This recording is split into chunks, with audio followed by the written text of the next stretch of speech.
Detrás del mundo infinito que es la mente del hombre, entre las estrellas que cubren el cielo o en el perfil gastado de las viejas piedras, existen verdades escondidas, otra realidad que apenas vemos.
Buenas noches.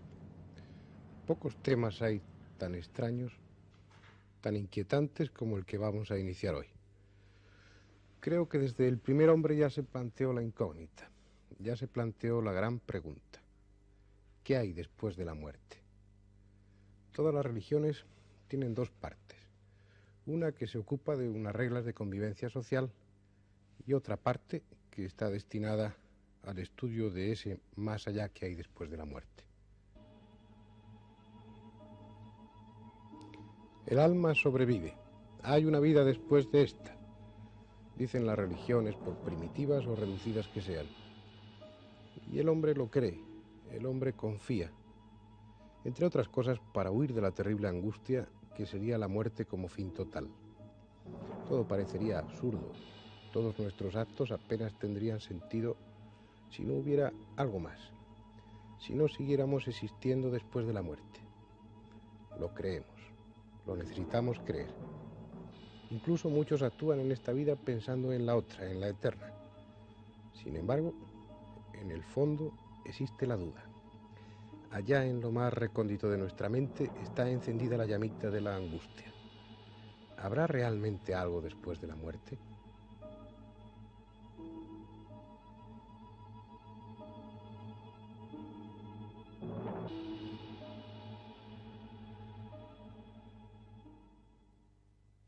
¿Cómo contestar a esa tremenda pregunta?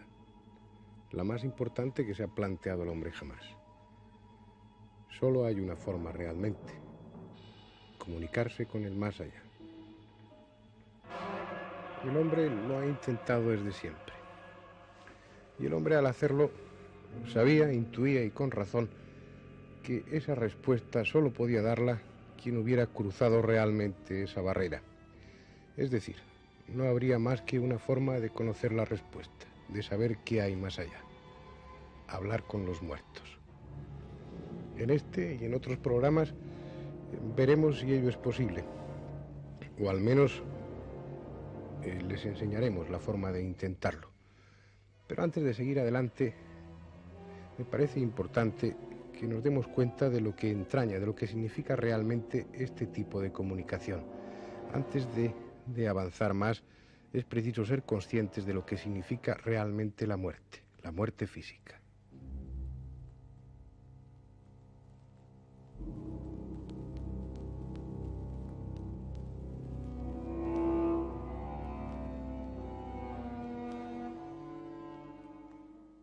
La vida es un equilibrio biológico, un equilibrio bioquímico. La muerte sería la ruptura de ese equilibrio. Sin embargo, la muerte no es un fenómeno instantáneo. La muerte es un proceso gradual. Se extiende desde el cerebro o desde el corazón al resto del cuerpo lo hace de una forma lenta. Realmente es fácil saber cuándo una persona está muerta. Lo que es difícil, realmente muy difícil, es saber en qué momento se produce esa transición, en qué momento se pasa de la vida a la muerte, en qué momento se rompe ese equilibrio. El cerebro, cuando funciona, es susceptible de permitir registrar ese funcionamiento, esa actividad, gracias a unos aparatos que elevan de una manera tremenda esas pequeñas diferencias de potencial eléctrico que se producen en el cerebro. Esto es un electroencefalograma. Estas ondas dan a entender, significan claramente que el cerebro está en funcionamiento. En todas las derivaciones del electroencefalograma, el cerebro está funcionando. Aparecen estas ondas. Llega un momento en que estas ondas dejan de existir y el trazado es una línea recta. Ese sería el momento justo en el que se produce la muerte. Bien, más o menos sabemos en qué momento el hombre ha muerto, la persona ha muerto. Pero, ¿qué hay después? ¿Qué fenómenos suceden después? El cuerpo tiene que transformarse gradualmente en una serie de elementos simples que puedan servir de alimento o de origen a otras especies vivas. Lo primero, todos ustedes, o muchos de ustedes, lo saben, lo primero que se produce, el primer fenómeno objetivo después de la muerte es el enfriamiento del cuerpo. El cadáver se va enfriando lentamente hasta alcanzar la temperatura ambiente. Sin embargo, los cadáveres están fríos al tacto. Esto es porque inmediatamente después de la muerte empieza a producirse un fenómeno de evaporación y la piel, por ese fenómeno de evaporación, está más fría de la temperatura ambiente. También empieza a producirse enseguida otro fenómeno puramente físico, que es la deshidratación. El cadáver va deshidratándose, va perdiendo humedad y va perdiendo peso por consiguiente. Esa deshidratación que es la responsable de que la córnea, los ojos de los muertos, tengan ese aspecto tan siniestro. Rápidamente se inicia la putrefacción. Aparece primero la mancha verde abdominal. La hemoglobina de la sangre se descompone y ese tono verdoso se extiende a todo el cuerpo.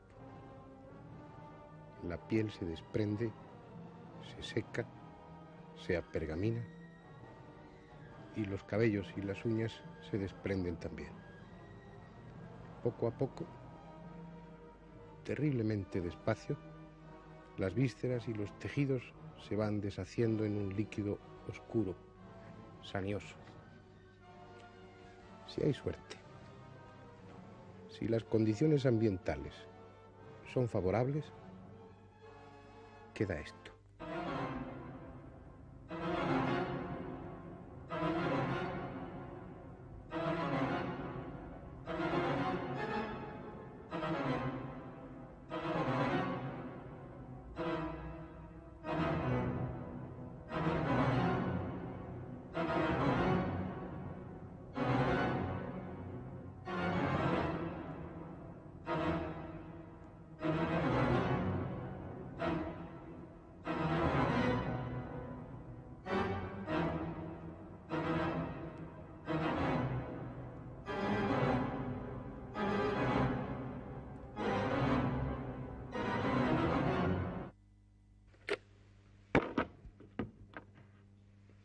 Hay que ser muy optimista para pensar que algo sobrevive a ese gran destrozo que es la muerte. De hecho, nada material sobrevive, al menos tal como estaba estructurado en vida. Sin embargo, hay una parte de nosotros, un plano espiritual, un plano energético espiritual, energía pura si ustedes quieren. Eso, aparentemente, sería lo que sobrevive, sería lo que cruza esa barrera que hay después de la muerte.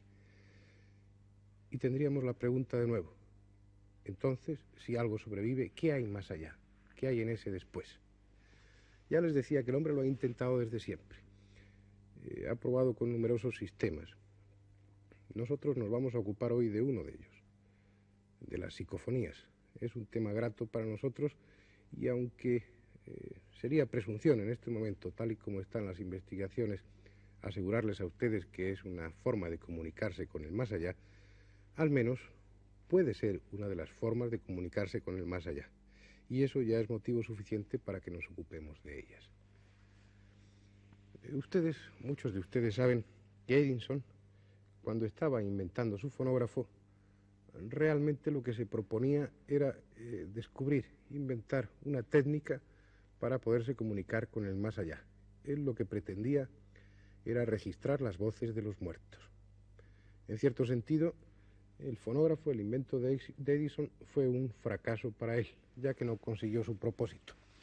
Pero no fue un fracaso totalmente, o puede que no lo fuera totalmente. Si el fonógrafo no era capaz de captar las voces de los muertos, los magnetófonos, que solo han sido posibles gracias al invento de Edison, parece ser que sí, o puede ser que sí. Perdonen que les plantee esta situación de duda, de posibilidad. Ya hablaremos después de ello y de las distintas teorías que hay. Pero lo que sí está claro, lo que sí es indiscutible, es que los magnetófonos son capaces, en muchas ocasiones, de captar unas voces, unos sonidos que no proceden de este plano, que el hombre no oye. Las psicofonías. Todo empezó como siempre, de una forma casual. Eran las 4 de la tarde de un día de junio de 1959. Friedrich Jürgenson, un pintor que vivía cerca de Estocolmo, había salido al campo provisto de un magnetófono portátil. Tenía la idea de grabar el canto de un pinzón. Ustedes saben que en el norte de Europa hay mucha afición a la ornitología y son muchas las personas que salen al campo con la intención de recoger el canto de tal o de cual pájaro. El bueno de Jürgenson tuvo suerte. Grabó el canto de un pinzón. Rebobinó y se dispuso a escuchar la grabación. Pero al hacerlo, dio paso a uno de los enigmas más serios que tiene planteada la técnica actual. Junto al canto del pinzón, la cinta había recogido cantos humanos, murmullos e instrumentos que parecían violines. Cosas que no había en el bosque, al menos aquella tarde. Volvió a grabar y volvieron a registrarse aquellos cantos, aquellas voces. Cantos y voces que no existían, que Jürgenson no oía al grabar. Cantos y voces que, no obstante no existir en la realidad, habían aparecido en la cinta. Jürgenson repitió el experimento varias veces y siempre con el mismo resultado. Aquello no era fruto de un defecto pasajero del magnetófono, ni era fruto de la casualidad. Él hizo lo que pensó que era justo, lo que debía de hacer, y presentó estas grabaciones en la Sociedad de Parapsicología de Estocolmo. Y sucedió lo que ustedes y yo estamos acostumbrados a ver en la historia de los descubrimientos. La Sociedad de Parapsicología de Estocolmo tiró las cintas al cesto de los papeles, demostrando que también los parapsicólogos en ocasiones son excesivamente rígidos, excesivamente escépticos y un tanto miopes. Tuvieron que pasar, pues, meses antes de que Jürgenson tropezara con Raudive. Raudive sí le prestó atención, y entonces comenzaron ya los experimentos de una forma sistemática. Las psicofonías, estas extrañas grabaciones, empezaron a extenderse por todo el planeta. Era un experimento fácil de realizar y pronto fueron miles las psicofonías que estaban grabadas. Pero estaba el problema, el gran problema, ¿de dónde procedían estas voces, estos sonidos? Los orientales habían dado la respuesta hacía mucho tiempo. Ellos hablaban de una especie de cinturón ascástico, que es como una banda magnética, dicen ellos, que envuelve la Tierra y en la que quedan registradas los sonidos, los acontecimientos que suceden en la historia del hombre, e incluso hablan en sus profecías de que es dentro de este siglo cuando el hombre tendrá acceso a ese tipo de conocimiento. Pero dejando esto, que puede ser más o menos místico, más o menos fantástico, lo que sí está claro es que los científicos no encuentran ninguna razón lógica para este tipo de grabaciones. Recurren a los elementos que tienen a su alcance, recurren a condiciones muy rigurosas, muy rígidas, para así realizar las experimentaciones y poder ir perfilando o eliminando al menos en qué condiciones este tipo de grabaciones no se producen. Por ejemplo, uno de los artilugios, de los instrumentos que ellos emplean para sus investigaciones son las cámaras anecoicas. Una cámara anecoica es un recinto destinado a la medida de magnitudes acústicas, en ausencia prácticamente total de ruido y vibraciones exteriores.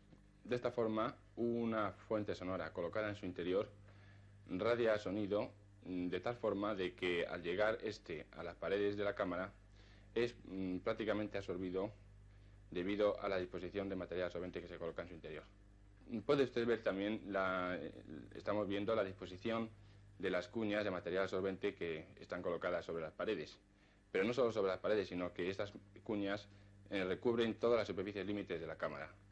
De tal forma de que para poder transitar y poder colocar personas y objetos en su interior, se dispone de una tela metálica que usted puede ver, sobre la cual nos podemos colocar y caminar, puesto que el suelo de la cámara también está recubierto de cuñas absorbentes.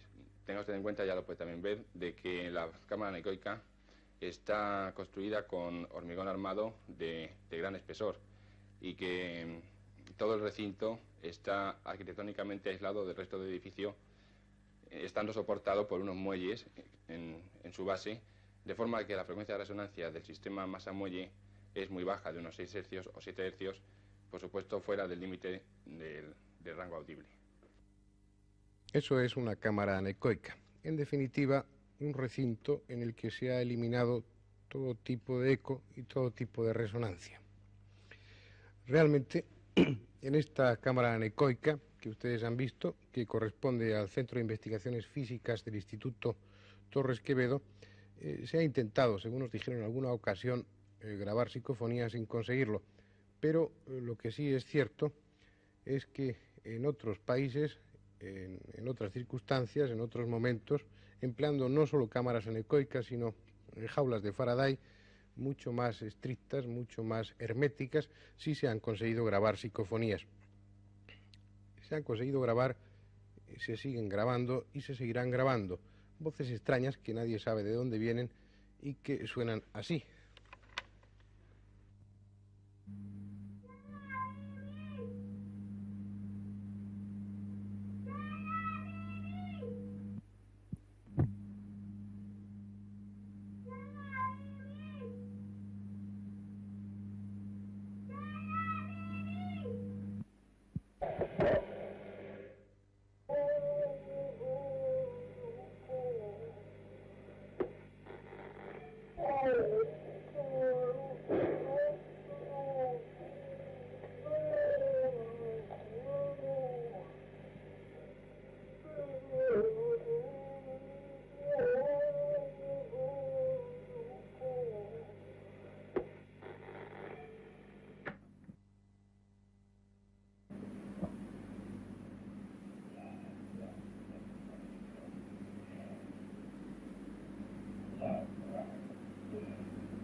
Bueno, Como ustedes ven, mejor dicho, como ustedes oyen,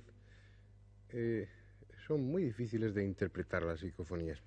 Hay cientos, miles de psicofonías porque son muy fáciles de obtener. Estas experiencias son fáciles de realizar. Los resultados son tan poco claros como estos, aunque en ocasiones son mucho más claros. Lo importante, lo que a ustedes seguramente les interesa, es cómo poder conseguir este tipo de grabaciones. Es realmente fácil. Haría falta, o sería ideal, un magnetófono muy sensible, pero si ustedes utilizan un magnetófono de cassette convencional como este mismo, pueden obtener resultados también. Lo ideal es que escojan un sitio, un lugar apartado de tráfico, de ruido, y una hora que sea también propicia para el silencio. Colocan ustedes el micrófono a unos 3 o 4 metros del aparato para que así interfiera cuando lo menos posible el sonido del motor de arrastre.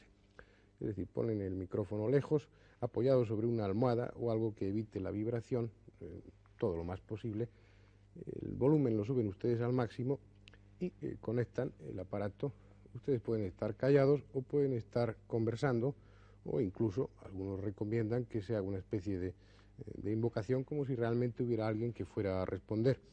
Lo importante, si hablan, es que lo hagan pausadamente, que queden entre las palabras espacio suficiente para que ellos intervengan, porque de hecho muchas veces lo hacen. Luego después, cada 5 minutos aproximadamente, paran, rebobinan y escuchan. Hay que prestar mucha atención porque estas voces psicofónicas tienen un timbre metálico, son muy agudas, muy rápidas y difíciles de escuchar. Hay que escuchar la cinta varias veces para poder oírlas y poder distinguirlas bien. En algunas ocasiones, no siempre, pero con cierta frecuencia, antes de que aparezca la voz psicofónica, se produce un sonido como el de un picaporte, de una puerta, un clax especial, e inmediatamente después vienen la psicofonía. Vamos a verlo ahora en otras grabaciones que hemos realizado, concretamente en esta que les voy a ofrecer a continuación, que está realizada en Ávila, en el convento de la Encarnación.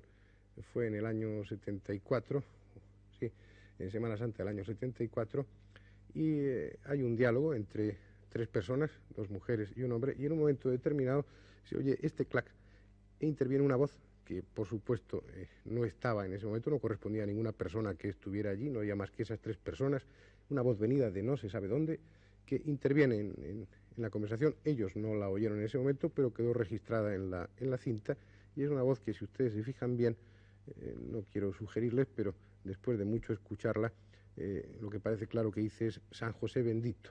Después de ese clax, ustedes oirán perfectamente la voz. Escuchen. Por ellas, por eso podía salir. San José bendito, perdón. Está arriba en la ciudad, fuera de las murallas. Bueno, porque esas monjas, por ejemplo, las 4 que salieron con ellas querían aceptar esa reforma que ella les imponía, ¿no? Sí. Entonces, por ellas, por eso podía salir. San José bendito, perdón. Está arriba en la ciudad. Bien, en la grabación estaba repetida para que ustedes la pudieran escuchar, ha sido 2 o 3 veces, y era bastante clara. Hay otra psicofonía que tiene historia, que probablemente ya la han oído en alguna otra ocasión, que fue una de las que realizó Constantin Raudive. En este caso había unas circunstancias dramáticas, era haciendo una psicofonía no recuerdo si era abogado o era arquitecto de Génova, tratando de localizar psicofónicamente a un amigo suyo que había fallecido algún tiempo atrás en un accidente de automóvil, que se llamaba Andrea. Al hacer esta psicofonía obtuvo una respuesta totalmente clara. Había una voz que decía, sí, Andrea. Ustedes la escucharán ahora.